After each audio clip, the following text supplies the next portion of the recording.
السلام علیکم. سلیم صافی official YouTube channel کے اوپر آپ کو ہم خوش آمدید کہتے ہیں. ہم نے ایک سیریز شروع کی تھی جس میں ہم نے آپ سے کہا تھا کہ بہت سے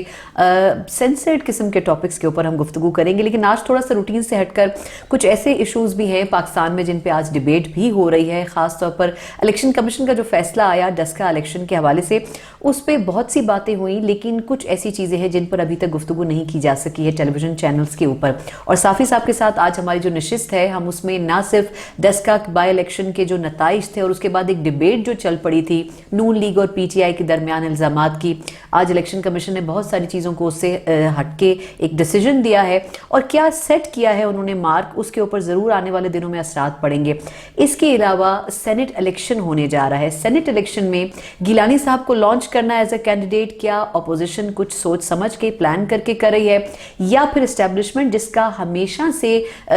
ہاتھ رہا ہے, کہنے والے کہتے ہیں کہ سینیٹ الیکشن میں عمل دخل دیتے ہیں, اس بار وہ کس طرف کھڑے ہیں, اپوزیشن کی طرف یا پھر پی ٹی آئی کی طرف, اس پر بھی ہم تھوڑا سا ڈسکس کریں گے. اور پروگرام کے آخر میں کچھ ایسے چھوٹے چھوٹے ایشوز ہیں جس طرح احسانullah احسان کے حوالے سے جو فرار ہے ان کا, اس پہ ایک بڑا کویسچن مارک ہے کہ آیا وہ فرار ہوئے یا پھر ان کو فرار کروایا گیا. اور آخر میں ہم بات کریں گے مولانا طارق جمیل صاحب, وہ بھی اب برانڈز کے ریس میں شامل ہو گئے ہیں اور انہوں نے اپنا برانڈ لانچ کیا ہے. بڑی عجیب سی بات ہے, کیا اس کو خوشگوار کہا جائے یا پھر اس پہ ایک بڑا سوال اٹھایا جائے کہ آخر اس قسم کی مذہبی شخصیات بھی یہ کام کر سکتی ہیں یا پھر نہیں. یہ وہ تمام ایسے ہاٹ ایشوز ہیں جن پہ بہت سارے ویورز ہمارے صافی صاحب کی رائے جاننا چاہتے ہوں گے, اور کچھ میرے ذہن میں بھی بہت سے سوال ہیں, وہ اس پر ہم ضرور جانیں گے صافی صاحب کیا رائے دیتے ہیں. صافی صاحب تھینک یو سو مچ کہ آج ہم روٹین سے ہٹ کر کچھ ٹاپک سے بات کر رہے ہیں. الیکشن پاکستان میں ایک بڑا امتحان ہوتا ہے, عوام کے لیے بھی, گورنمنٹ کے لیے بھی, اور اس کے ساتھ ساتھ اداروں کے لیے بھی. پتہ نہیں ہوتا ووٹ ڈالنے والے کو کہ آخر اس کا ووٹ جنرلی ڈل رہا ہے یا نہیں. یہ جو ڈسکا الیکشن میں ہوا اور آج الیکشن کمیشن نے جو ڈیسیجن دیا, آپ کے خیال میں کیا بدنامی جو ہمیشہ سے الیکشن کمیشن کے اوپر رہی ہے اس کا داغ دھونے کی کوشش کی ہے کچھ؟ ایک تو آپ مشکل سوال کر کے تو میرے لیے بھی امتحان نہ بنا پروگرام بنا دیں, ٹھیک ہے. دوسری بات یہ کہ میرے خیال میں ایسا لگتا ہے کہ الیکشن کمیشن کو تقریباً 3 سال 3.5 سال بعد آزادی ملی ہے, کیونکہ یہ جو پچھلا دور تھا اس میں تو ہم نے دیکھا کہ الیکشن کمیشن بالکل ایک ٹول کے طور پر استعمال ہوا تبدیلی کے لیے, اور اس میں چیف الیکشن کمشنر اپنی جگہ پہ, لیکن خصوصاً اس وقت کے جو سیکٹری الیکشن کمیشن تھے بابر یعقوب صاحب, وہ ان کا رول بالکل میں سمجھتا ہوں کہ پی ٹی آئی کے ورکر سے بھی بڑھ کر رہا. جس طریقے سے اپوزیشن کو دبایا گیا اور جس طریقے سے حکومت کو رعایتیں دے دی گئی, یہ پارٹی فنڈنگ کیس کو جس طریقے سے لٹکایا جاتا تو ایسا ہی رہا ہے نا الیکشن کمیشن کا, کبھی بھی شفاف تو نظر نہیں آیا کسی کو بھی. لیکن جو اس مرتبہ کو کیا نا الیکشن کمیشن نے, مجھے ایک لطیفہ یاد آتا ہے, پتہ نہیں آپ کے سامنے مناسب ہے یا نہیں ایک خاتون کے سامنے, لیکن چلو اس کو سکپ کر دیتے ہیں. نہیں آپ سنا سکتے ہیں, ویورز میں ہمارے خواتین بھی ہیں, مرد حضرات بھی ہیں, تو دونوں کا انجوائے کرنے کا حق بنتا ہے. ہمارے علاقے میں ایک لڑکا لڑکی ایک دوسرے کو پسند کرتے تھے, تو وہاں فیملیز نہیں مان رہی تھی, تو انہوں نے آخر میں یہ کیا کہ گھر سے نکل کے بھاگنے کا فیصلہ کیا. تو وہ جب گھر سے نکلے دونوں, وہ محلوں میں بھی تھے, تو وہ لڑکے کی رائے بدل گئی کہ یہ تو 2 خاندانوں کی دشمنی بن جائے گی. تو انہوں نے کہا کہ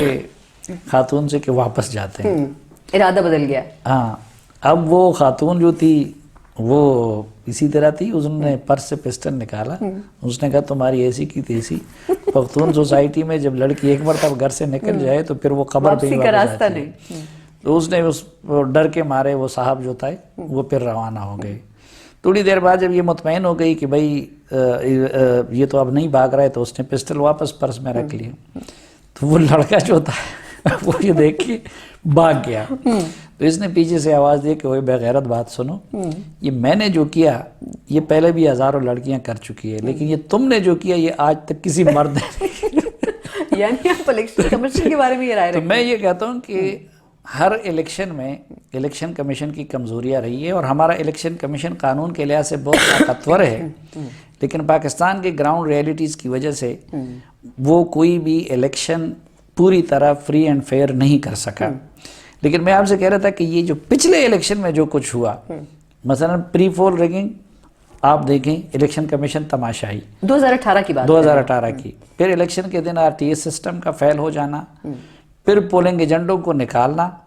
یعنی جو سب سے بڑی بات تھی کہ پولنگ ایجنٹ کی غیر موجودگی میں کاؤنٹنگ کی، اس کی کوئی حیثیت نہیں ہے۔ صافی صاحب معذرت کے ساتھ نا، پاکستان کا کوئی بھی الیکشن، شاید بھٹو صاحب کے دور کا ایک الیکشن ہے جس کو جنرلی کہا جاتا ہے کہ وہ صحیح تھا، اس کے علاوہ تو کوئی بھی الیکشن ہمارا منصفانہ نہیں ہوتا، یہ تو سب کو پتہ ہے۔ پری پول ریگنگ ہوتا رہا، اس سے پہلے آئی جی آئی کی تشکیل، باقی وقت میں مقامی سطح پہ جس کا بس چلتا تھا، وہ 2013 کے الیکشن میں بھی تو وہ لوگ اپنی گڑبڑ کر لیتے تھے انتظامیہ کو ساتھ میں لا کے، آروز کو ساتھ میں لا کے، لیکن میں نے آپ کو بتایا کہ قومی سطح پہ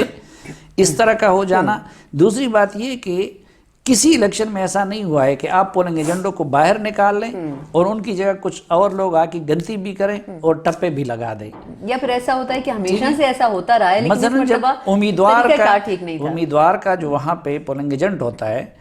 تو وہ تو دن میں اگر کسی وقت شدید ضرورت کے لیے بھی باہر نکلتا ہے تو دوسرے بندے کو سامنے اپنی جگہ بٹھاتا ہے۔ اب آپ کاؤنٹنگ کے دوران ان کو باہر نکال دیں، مثلا اسفندیار ولی خان کی بیٹی اس کی پولنگ ایجنٹ بھی تھی، ان کو بھی باہر نکالا گیا، تو یہ جو چیز تھی اس نے الیکشن کی ساری کریڈیبلٹی وہ داؤ پہ لگا دی جب آپ کی عدم موجودگی میں ہو۔ پھر میں نے آپ کو بتایا کہ اس کے بعد بھی پارٹی فنڈنگ کیس کو جس طریقے سے لٹکایا جا رہا ہے، جس طریقے سے اپوزیشن والوں کے معاملات آتے ہیں تو بہت جلدی فیصلہ ہوتا ہے، ڈسکوالیفائی کیا جاتا ہے، ادھر جو ہے حکومتی لوگوں کے معاملات کو لٹکائے جاتے تھے، اور الیکشن کمیشن کی تبدیلی کے بعد بھی اس الیکشن تک بہرحال اس الیکشن کمیشن کا رویہ بھی افسوسناک تھا، اور ہم تو یہ سمجھتے تھے کہ یہ تو تسلسل ہو گیا سردار رضا والے الیکشن کمیشن کا، لیکن ایک ابھی جو سپریم کورٹ میں اس الیکشن کمیشن نے جو سٹینڈ لیا تو اس سے یہ لگتا ہے کہ اس کو یا کچھ عرصے کے لیے آزادی دے دی گئی ہے یا اس نے خود اپنا اسرٹ کرنا شروع کر دیا ہے۔ اور دوسرا ڈسکا کے الیکشن میں ابھی جو کچھ فیصلہ خصوصاً اس نے میسج کیا جا رہا ہے، میسج جو ڈسکا کا الیکشن اب جو سینیریو ہے، ویسے تو یہ کہ اگر الیکشن کمیشن ان کے حق میں نہ بھی فیصلہ دیتا اپوزیشن کے تو اپوزیشن کہتی کہ الیکشن کمیشن دھاندلی شدہ ہے، اور اب فیصلہ ان کے حق میں آیا تو وہ کہہ رہے کہ ہماری ایک تو اس نے اس الیکشن کمیشن کے اس دن کے پریس ریلیز نے کہ جب چیف الیکشن کمشنر کہتا ہے کہ میرا فون اٹینڈ نہیں کر رہا تھا چیف سیکرٹری، میرا فون اٹینڈ نہیں کر رہا تھا آئی جی پی، میرے کنٹیکٹ میں نہیں آ رہے تھے، یہ تو ایک بڑا چارج شیٹ تھا، کیونکہ اس وقت اصل اختیار قانونی طور پر وہ ان کے ہاتھ میں ہوتا ہے، چیف ایگزیکٹو کا رول بھی ادھر شفٹ ہو جاتا ہے اور عدالت کا رول بھی ادھر شفٹ ہو جاتا ہے، تو یہ تو بہرحال حکومت پنجاب حکومت کے خلاف چارج شیٹ اس دن تھی، پھر اپوزیشن کے اپنے کلیم تھے، حکومت کے اپنے کلیم تھے، تو اب جو ڈیسیجن آ گیا ہے اس نے مہر تصدیق ثبت کر دی ہے کہ حکومت کا موقف غلط تھا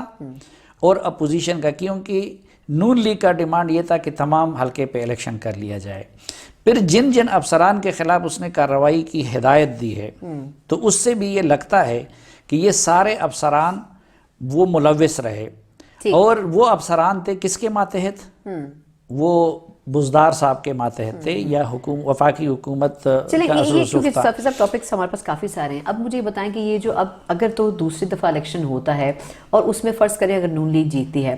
تو کیا ٹرینڈ کیا سیٹ کرے گا؟ یہ کہ پنجاب ہمیشہ سے نون لیگ کا تھا، پی ٹی آئی کا کبھی نہیں ہو سکا، کیا ٹرینڈ سیٹ کرے گا؟ لیکن نون لیگ بڑی بدقسمت جماعت بھی اور خوش قسمت جماعت بھی ہے۔ بدقسمت تو اس لیے کہ یہ جو بار بار ان سے جو کچھ ہو جاتا ہے اور پھر ان کے ساتھ جو کچھ ہو جاتا ہے، جو کچھ اور جو کچھ سے کیا مطلب ہے آپ کا؟ یعنی وہ کر لیتے ہیں، پنگے لے لیتے ہیں، اس کے جواب میں پھر ان کے ساتھ ہوتا ہے، پھر بعد میں اکوموڈیٹ بھی تو کیا جاتا ہے نا ان کو، پھر یہ بھی ان کی سیاست اپنی جگہ پہ کہ کبھی پراسرار خاموشی، کبھی حد درجہ انقلابی بیانیاں،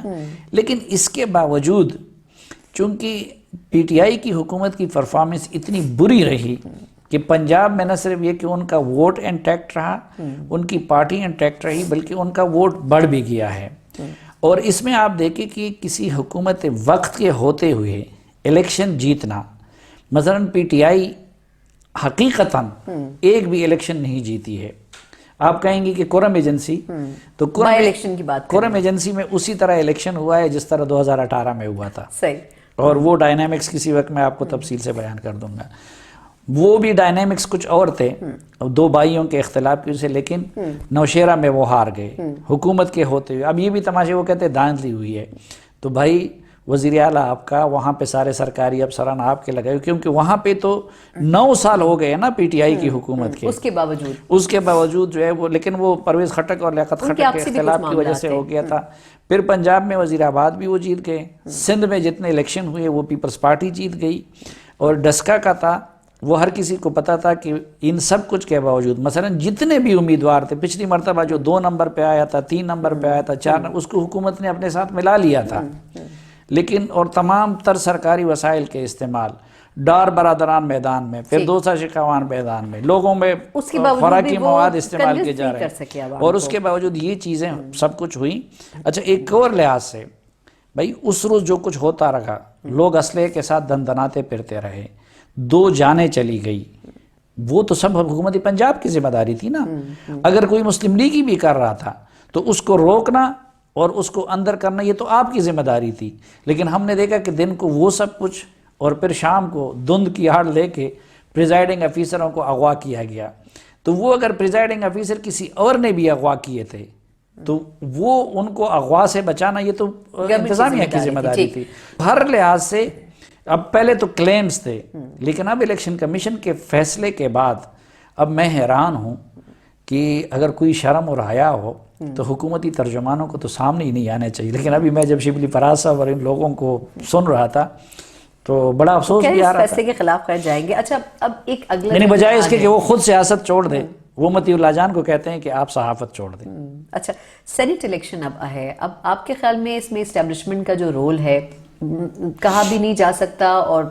نظر بھی آتا ہے، مشکل سوال ہے، لیکن یہ کہ آپ کے خیال میں اسٹیبلشمنٹ کہاں کھڑی ہے؟ میں نے تو آپ سے کہا تھا کہ مشکل سوال نہیں کریں گے، مجھے مشکل ملے۔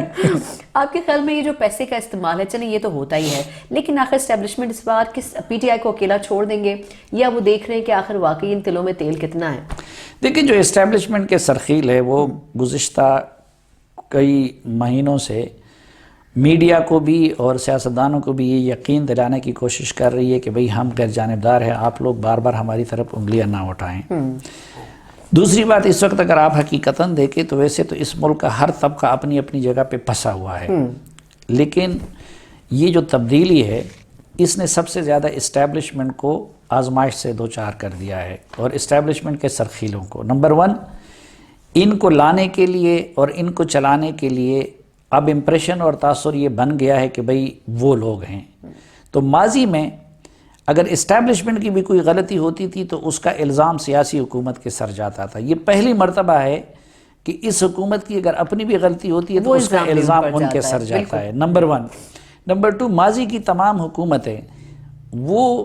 ڈھال بنتی تھی ہمارے اداروں کے لیے، یہ ایسی حکومت ہے کہ جو اپنے لیے ڈھال بناتی ہے۔ ماضی کی حکومتیں یہ کرتی تھی کہ وہ اپوزیشن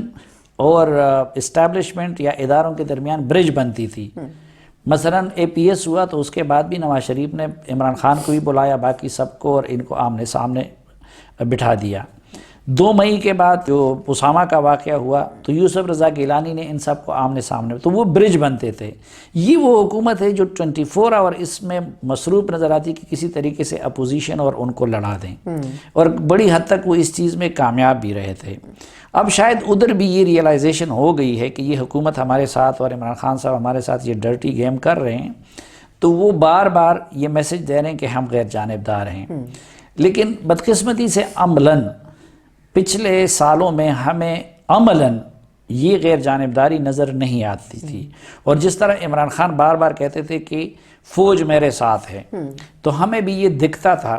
کہ وہ ان کے ساتھ ہیں۔ یہ تو خوش قسمتی تھی نا خان صاحب کی کہ ان کو بڑی سپورٹ ملی، اس کے باوجود بھی آپ کہہ رہے ہیں کہ گیپس رہے۔ لیکن یہ 2-3 چیزیں جو اس وقت ہم دیکھ رہے ہیں، وہ ایک تو یہ جو ضمنی الیکشن ہوئے، اور دوسرا الیکشن کمیشن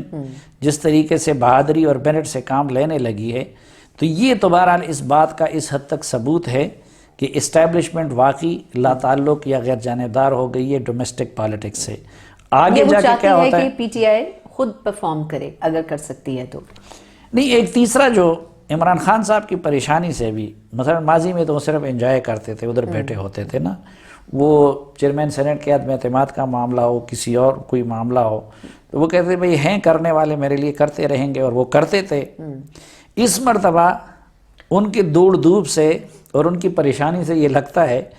کہ حکومت میں آنے کے بعد ان کو پہلی مرتبہ کسی پولیٹیکل مسئلے کو خود ہینڈل کرنا پڑا ہے. تو یہ 3-4 چیزیں ایسی ہیں کہ جس کی بنیاد پہ ہم یہ کہہ سکتے ہیں کہ شاید امپائر واقعی غیر جانبدار ہو گئے ہیں. اچھا چلیں, لیکن آگے کیا ہوگا آپ نہیں بتا سکتے. اچھا, یہ جو گیلانی صاحب کی انٹری ہے یہ بڑی سوچ سمجھ کے کہہ رہے ہیں اپوزیشن کی طرف سے کی گئی ہے یا یہ انٹری کروائی گئی ہے؟ آخر وہی آپشن کیوں تھے اپوزیشن کا, اور کیا واقعی وہ جیت سکتے ہیں؟ اصل قصہ مجھے معلوم ہے,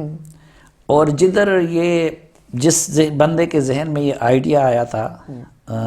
میرے دوست ہیں پیپلز پارٹی کے اندر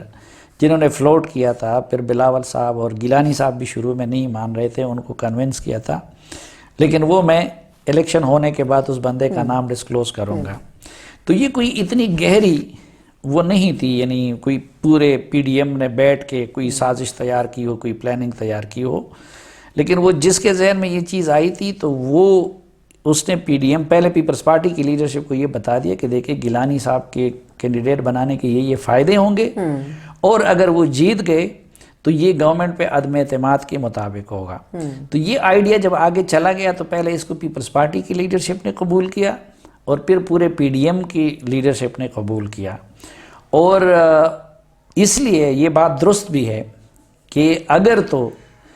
وہ جس پہلے جن قوتوں کا ہم ذکر کر رہے تھے اگر وہ غیر جانبدار رہتے ہیں اور خفیہ بیلٹنگ ہوتی ہے, خفیہ ووٹنگ ہوتی ہے, تو میرے خیال میں گیلانی صاحب کی پھر جیت یقینی ہے. یعنی آپ نے خفیہ بیلٹنگ بھی یہی سوچ کر کہا ہے کہ جو پی ٹی آئی کو بیسکلی تھریٹ ہے وہ یہی ہے؟ نہیں, دونوں صورتوں میں دیکھیں, نمبر 1 اگر اوپن ہو گیا شو آف ہینڈ وغیرہ, یا پھر یہ کہ اگر ماضی کو دہرایا گیا اور وہ قوتیں غیر جانبدار نہیں رہیں, تو پھر گیلانی صاحب کچھ بھی کر لیں وہ نہیں جیت سکتے, کیونکہ ہم نے یہ تو پھر ہارس ٹریڈنگ اپوزیشن کرے گی آپ کے خیال چیئرمین سینٹ نہیں. گیلانی صاحب کو کس طرح جتوائیں گے پھر؟ میں نے آپ کو بتایا نا کہ اگر تو اوپن ہوتا ہے اور یا وہ لوگ مداخلت کرتے ہیں تو پھر تو اپوزیشن کچھ بھی کر لے گیلانی صاحب کو نہیں جتوا سکتے, کیونکہ ہمارے سامنے چیئرمین سینٹ کے عدم اعتماد کا معاملہ ہے, یا اس سے پہلے جنرل الیکشن کا معاملہ ہے, تو وہ تو پھر نہیں ہو سکتا. لیکن اگر وہ غیر جانبدار رہے جس طرح ابھی دکھتے ہیں 2-3 معاملات میں, اور اگر خفیہ بیلٹنگ ہوئی تو پھر گیلانی صاحب کی جیت یقینی ہے. چلیں, اچھا پرویز رشید صاحب کو آخر کس جرم کی سزا مل رہی ہے؟ پرویز رشید صاحب کی جرم کی یہ سزا ملی ہے کہ وہ اس دور میں بھی فیض احمد فیض اور احمد فراز کے پیروکار ہیں. وہ شبلی فراز بن جاتے تو کچھ بھی نہ ہوتا, آج وہ بھی ان اپوز سینیٹر ڈکلیئر ہوتے. اچھا چلے, یہ ساری سچویشن تو اپنی جگہ, لیکن کچھ چیزیں ایسی ہیں جو پنجاب میں بھی ہو رہی ہیں. ہمیں اپوزیشن اپنی جگہ نظر آتی ہے, لیکن کچھ اچھی چیزیں بھی ان کے ساتھ ہو رہی ہیں یا کی جا رہی ہیں. حمزہ شہباز صاحب کو بالکل لاسٹ مومنٹ کے اوپر ریلیز کیا گیا, تو وہ کس وجہ سے کیا گیا؟ وہ الزامات اور وہ پلندہ کہاں گیا جو ان کے اوپر؟ میرے خیال میں دیکھیں اس میں تو مختلف نشیب و فراز سے گزرے ہیں مسلم لیگ نون اور اسٹیبلشمنٹ کے تعلقات بھی. شروع میں نواز شریف صاحب نے بڑا جارحانہ اور انقلابی بیانیہ اپنا لیا, الیکشن کے بعد پھر شہباز شریف صاحب کا بیانیہ اپنا لیا, پھر درمیان میں وقت آ گیا, پھر انقلابی بن گئے, کبھی مریم صاحبہ نظر آتی تھی, کبھی غائب ہو جاتی تھی, پھر اس کے بعد جو ہے یہ نواز شریف صاحب کے باہر جانے کا اور بیماری کا اور مریم صاحب کی خاموشی اختیار کرنے کا. اور اب تو یہ بات واضح ہو گئی کہ جس طریقے سے ہم مس گائیڈ ہوئے خود عمران خان صاحب اور ان کی, کیونکہ ہمیں تو عمران خان صاحب بتا رہے تھے کہ بھئی وہ شدید بیمار ہے, ہمیں تو ان کی وزیر صحت بتاتی تھی کہ وہ شدید بیمار ہے, اور جو رپورٹس تھی اس کی بنیاد پہ اسلام آباد ہائی کورٹ نے بھی وہ فیصلہ دے دیا. اچھا پھر خود وہ کہتے تھے کہ میں نے جو ہے فلاں ڈاکٹر سے بھی جا کے چیک کروایا ہے, لیکن اب پتہ یہ چلا ہے کہ جو کچھ ہوتا تھا وہ گڑبڑ وہ رپورٹس میں ہوتی تھی, وہ کون کرواتا تھا وہ سب کچھ. تو اب ایک ہم اس پہ بھی پریشان ہیں نا کہ اگر جو حکمران اپنے جیل میں, اپنی تحویل میں, اپنے ہسپیٹل میں, کیونکہ یہ جو یاسمین راشدہ تو صاحبہ تو خود بھی جاتی تھی نا, وہ ایک مریض کی بیماری کی حقیقت سے بے خبر رہتے ہیں, ان کے ٹیسٹ کو معاملہ تو ان کے سپورٹ ہم نے پورا ملک کر لیا ہے, ٹھیک. تو وہ جو ساری چیزیں وہ ایک دوسرا ایپیسوڈ تھا, اور اس لیے پھر عمران خان صاحب غصہ تھے جب ان کو پتہ چلا کہ بھئی میرے ساتھ بھی دھوکہ ہوا ہے, اور میرے وزیروں کے ساتھ بھی دھوکہ ہوا ہے، تو اس خفت کو مٹانے کے لیے پھر انہوں نے اس منصوبے کے آگے شقوں پہ عمل نہیں ہونے دیا، اور مریم نواز وغیرہ جو ہے باہر نہیں گئی، اور پھر جب وہ ڈیل ناکام ہو گئی تو اس کے بعد مسلم لیگ نون بھی بڑے انتہا تک چلی گئی، جو میاں نواز شریف صاحب کی تقریریں تھیں نام لے کے، اور مریم نواز صاحبہ کا لہجہ تھا، اور ان کے جواب میں ان کو بھی صحیح طریقے سے رگڑا لگا دیا گیا۔ یہ جو حمزہ شہباز اور اس کو حمزہ صاحب کے ساتھ کیا سین ہوا؟ وہ تو ہمیشہ ہی قربانی کا بکرا بنتے ہیں۔ یہ اس دور میں ایک بڑی اور عجیب تبدیلی آئی ہے کہ جو جتنی تابعداری کرتا ہے یا مفاہمت کی سیاست کرتے اس کو زیادہ رگڑا ملتا ہے۔ مثلاً اب دیکھیں شہباز شریف صاحب اندر ہیں، حمزہ اندر تھے، مریم نواز صاحب باہر ہے، ٹھیک۔ اسی طرح آپ باقی بہت سارے نام میں لے سکتا ہوں۔ خواجہ آصف صاحب اصل میں یہ پچھلے 1.5-2 سالوں میں خواجہ آصف صاحب وہ الزام وہ چودھری نثار پہ لگاتے تھے، لیکن وہ تھرو تھے اور بڑے تابعداری کر رہے تھے، اور درمیان میں مسلم لیگ نون اور ان کے معاملات، لیکن آج وہ اندر ہیں۔ تو اس دوران جو مفاہمت کی بات کرتا ہے اس کو زیادہ مار پڑتی تھی۔ تو اب جو ان کی رہائی ہوئی ہے تو میں سمجھتا ہوں کہ جو معاملات اگر کچھ ہیں بھی تو وہ پیپلز پارٹی کے رابطے ہوتے ہیں، مسلم لیگ نون کے ساتھ ابھی اس طرح کا کوئی معاملہ نہیں ہے۔ ماضی میں ان کے ساتھ بڑی ٹھیک ٹھاک ملاقاتیں ہوتی رہی ہیں، اور ہو سکتا ہے کہ ابھی بھی کچھ ہوئی ہوں، لیکن جو حمزہ شہباز کی رہائی ہے یہ بھی ایک میسج ہے کہ جو اپوزیشن کو دیا جا رہا ہے کہ ہم غیرجانبدار ہو رہے ہیں۔ چلیے، بار بار بہت ساری چیزوں میں یہ میسج کنوے کیا جا رہا ہے۔ اچھا، کچھ ایسے ٹاپکس بھی ہیں جو ہماری روٹین کی پالیٹکس سے ہٹ کر ہیں لیکن ان اداروں سے متعلق ہیں جن کا آپ ذکر کر رہے ہیں۔ احسانullah احسان کا اچانک غائب ہو جانا، اس کو فرار کا لفظ قرار دیا جائے، پھر یہ بھی کویسچن مارک اٹھائے جائیں۔ آپ نے تو ماشاءاللہ ویسے انٹرویو بھی کیا تھا، آپ کے اوپر بھی بڑے الزامات ہیں، لیکن میں اس میں اس لیے نہیں جاؤں گی کہ وہ لوگ زیادہ بہتر جانتے ہیں، اور میرے خیال سے شاید اس کے اوپر گفتگو ہونی بھی نہیں چاہیے۔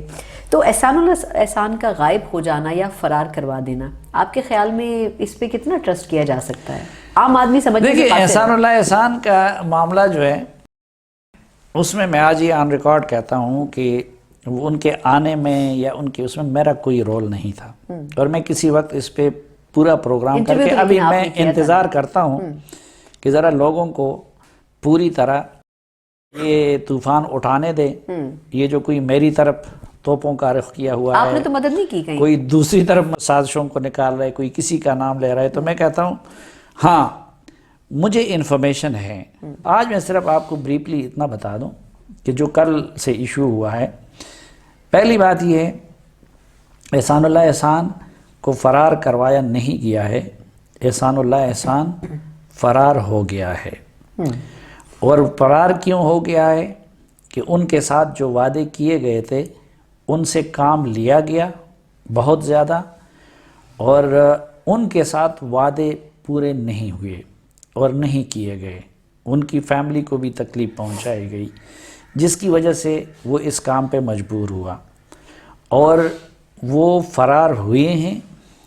ان کے جو لوگ اس پہ مامور تھے، اور خود احسانullah احسان نے فرار ہونے کے بعد یہ ساری تفصیل خود بتائی بھی ہے، لیکن لوگ، میں نے آپ کو بتایا کہ تحقیق نہیں کرتے۔ ہاں یہ بات بھی اپنی جگہ پہ درست ہے کہ جو لوگ اس وقت اس گھر میں ان کی نگرانی پہ مامور تھے یا جو ہینڈل کر رہے تھے، تو DGISPR کی یہ بات اس حد تک درست ہے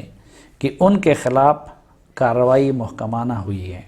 بس آج میں اتنے اس پہ اکتفا کرتا ہوں۔ چلیں، اچھا، اب لاسٹلی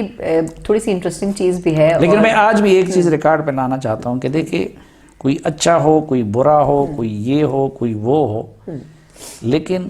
ریاستوں اور اداروں کی کریڈیبلٹی کے لیے بھی یہ ضروری ہے، اور دینی اخلاقی ذمہ داری بھی ہے کہ یا تو کسی کے ساتھ وعدہ نہ کرو، اور جب کرو تو پھر اس کو پورا کرو۔ تو میری معلومات کے مطابق احسانullah احسان سے تو جو کام لینا تھا وہ لے لیا گیا، لیکن جو وعدہ تھا وہ نہیں پورا۔ لیکن احسانullah احسان کے ساتھ جو وعدے ہوئے تھے وہ پورے نہیں ہوئے. لیکن پھر اس کا اب ریئیکشن تو دیں گے نا وہ، اگر فرار ہو چکے ہیں تو اب ریئیکشن میں کچھ نہ کچھ تو تھریٹس ہوں گے پاکستان کے لیے بھی اور اب آگے جا کے وہ کیا کرتا ہے اور ریاست ان کو کیا کرتی ہے. لیکن بہرحال اچھا لاسٹلی سائڈ بزنس کا بڑا فیشن ہے. میں بلکہ یہ سوچ رہی تھی کہ میں آپ سے پوچھوں گی کہ آپ بھی اپنے لیے کوئی سائڈ بزنس سوچ رہے ہیں یا نہیں. مولانا طارق جمیل صاحب نے ماشاءاللہ سے ایک برانڈ لانچ کیا ہے اپنا، اور ایک الگ اس میں ہمیں قوم پٹی نظر آتی ہے. کچھ لوگوں کی رائے ہے کہ بہت اچھی بات ہے، بزنس کرنا چاہیے، اور کچھ لوگ یہ کہہ رہے ہیں کہ وہ جس پروفیشن سے ہیں یا وہ جس لائن پر چل رہے ہیں ایسی شخصیات کو یہ کام نہیں زیب دیتا. تو آپ کی اس پہ رائے کیا ہے؟ اور ماشاءاللہ سے آپ کا برانڈ کمپنی ہم دیکھ رہے ہیں. نہیں، میرا برانڈ تو ایک تو یہ کہ جو برانڈز لوگ اپنے لانچ کرتے ہیں تو وہ سپر سیلیبریٹیز ہوتے ہیں. اچھا. تو میں تو ایک معمولی سا مزدور ہوں، نہ میرا کوئی اس معاملے میں کوئی ڈریس میں کوئی اسپیشلٹی ہے، کوئی باقی چیزوں میں اسی طرح دیہاتی انداز میں شلوار قمیض پہن کے بیٹھا ہوتا ہوں. تو اس کا تو ابھی کوئی اتنا امیجیٹلی خطرہ نہیں ہے. ہاں البتہ یہ کوشش میری ہے بھی اور رہے گی بھی، اگرچہ میں ناکام ترین کاروباری ہوں لیکن مجھے اگر موقع ملے تو میں سائیڈ بزنس کرنے کی کوشش کروں گا، کیونکہ اس بزنس کا تو ویسے بھی اس حکومت اور اس کے سرپرستوں نے بیڑا غرق کر دیا جو ہمارا میڈیا والا تھا. جہاں تک مولانا طارق جمیل صاحب کا معاملہ ہے، میرے خیال میں ان پہ اعتراض کرنے والے، ان کے کاروبار پہ اعتراض کرنے والے، وہ اپنی جاہلیت کا ثبوت دے رہے ہیں. دیکھیں مولانا طارق جمیل صاحب سے کئی چیزوں پہ میں نے بھی اختلاف کیا ہے. مثلا ایک تو مولانا طارق جمیل صاحب جس طرح بعض سیاسی معاملات میں ملوث ہو جاتے ہیں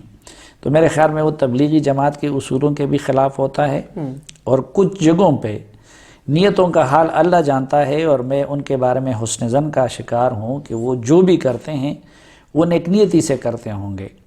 لیکن اس سے سیاسی قوتیں اور کچھ اور قوتیں اپنے لیے فائدہ اٹھاتی ہیں، اس کو استعمال کرتی ہیں. مثلا عمران خان کے معاملے میں جو کچھ انہوں نے کیا میں نے اس پہ کئی بار تنقید بھی کی. اب جس طرح انہوں نے رب ضبط رکھا ان کے ساتھ آ کے ان کی تعریفیں، تو وہ تو پی ٹی آئی والے پھر استعمال کرتے ہیں جو انتہائی نامناسب ہے مولانا طارق جمیل صاحب جیسے بندے کے لیے. تو میں ان چیزوں پہ میں نے مولانا طارق جمیل صاحب پہ بڑی تنقید بھی کی ہے، اس پہ وہ ان کو بڑا ناراض بھی کیا ہے اور آئندہ بھی کرتا رہوں گا. لیکن اس قدم کے اوپر لیکن یہ جو کاروبار والا معاملہ ہے نا، اس پہ جن لوگوں نے اعتراض کر رہے ہیں میں سمجھتا ہوں کہ یہ وہ اپنی جاہلیت کا ثبوت دے رہے ہیں. وجہ وہ لوگ زیادہ ان پہ اعتراض ہونا چاہیے کہ جنہوں نے اپنے دین کو کاروبار بنایا ہوا ہے، جو مدرسے سے اپنے لیے بھی انکم لے رہا ہے، جو مذہبی سیاست کر رہا ہے اور اس کو اپنے رزق کا ذریعہ بھی بنایا ہوا ہے. بہتر تو وہی لوگ ہیں کہ جو، اور تجارت تو ہمارے پیغمبروں کا پیشہ ہے. دنیا میں سب سے زیادہ رہتی دنیا تک جو دین کا کام کیا ہے وہ تو حضور نبی کریم صلی اللہ علیہ وسلم نے کیا ہے. تو وہ ساتھ تجارت نہیں کر رہے تھے، صحابہ کرام تجارت نہیں کر رہے تھے. تو یہ تو پیغمبر کی سنت ہے کہ آپ دین کا کام بھی کریں، اور یہ جو لوگ کمائی کے لیے دین کا ذریعہ بنایا ہوا ہے، کوئی مذہبی جماعت بنا کے، کوئی گدی نشین بن کے اور لوگوں کے جیبوں کو سے بٹورتا ہے اور دین کی آڑ میں خود بھی کھاتا ہے، اپنے بچوں کو بھی کھلاتا ہے، تو وہ تو دین فروشی ہے. اس معاملے میں اگر کوئی بندہ اٹھ کے خود کمائی بھی کرتا ہے، اپنی اولاد پہ بھی لگاتا ہے اور اپنی کمائی سے اس پہ بھی خرچ کرتا ہے، تو اس پہ تو ہمیں ان کو سلوٹ پیش کرنا چاہیے. اچھا پھر لوگ کہتے ہیں اپنا برانڈ کیوں؟ ٹھیک ہے، تو بھئی اس میں کیا قباحت ہے؟ اگر ان کو لوگ کسی حوالے سے چاہتے ہیں، میں کل اگر کاروبار شروع کروں گا تو میں یہ دیکھوں گا کہ کون سا کاروبار ہے کہ جو میں بہتر کر سکتا ہوں، پھر میں یہ دیکھوں گا کہ کون سا کاروبار ہے کہ جس میں ذاتی حیثیت کو بہتر استعمال کر سکتا ہوں. تو میرے خیال میں اس میں بھی مولانا طارق جمیل صاحب کوئی برا نہیں کر رہے ہیں، بلکہ مولانا طارق جمیل صاحب جیسے ہر بندے کو یہ کام کرنا چاہیے کہ وہ اپنے اس دینی منصب کو یا دینی گدی کو کمائی کا ذریعہ بنانے کی وجہ جتنا وہ قبیح عمل ہے اتنا ہی یہ قابل تحسین عمل ہے کہ آپ تجارت کرے، اور تجارت پیغمبروں کا پیشہ ہے. ان سے بڑے مبلغ تو دنیا میں نہ آئے ہیں نہ ہوں گے. لیکن ان کے نام کا جو ایک پرسیپشن تھا، میں نے اس حوالے سے سوال کیا کہ لوگ ان کو جس طرح آئیڈیلائز کرتے ہیں، لیکن خیر یہ فیصلہ، تو میں کہتا ہوں اس میں بھی لوگوں کو آئیڈیلائز کرنا چاہیے. ہر مذہبی آدمی کو چاہیے کہ وہ دین کے نام پہ کمانے کی بجائے یا قرآن کو بیچنے کی بجائے، حدیث کو بیچنے کی بجائے، وہ کمائی کرے الگ سے اور دین پہ خرچ کرے، نہ کہ دین کے نام سے وہ کر کے اپنے اوپر بھی خرچ کرے اور دوسروں پہ بھی کرے. چلیں بہت شکریہ، ہم یہ فیصلہ عوام پر چھوڑتے ہیں اور مجھے اجازت دیجیے اگلے پروگرام میں کسی اور ٹاپک کے ساتھ یا پھر سیریز آف ٹاپکس کے ساتھ آپ کے ساتھ پھر ہوں گے. اللہ حافظ.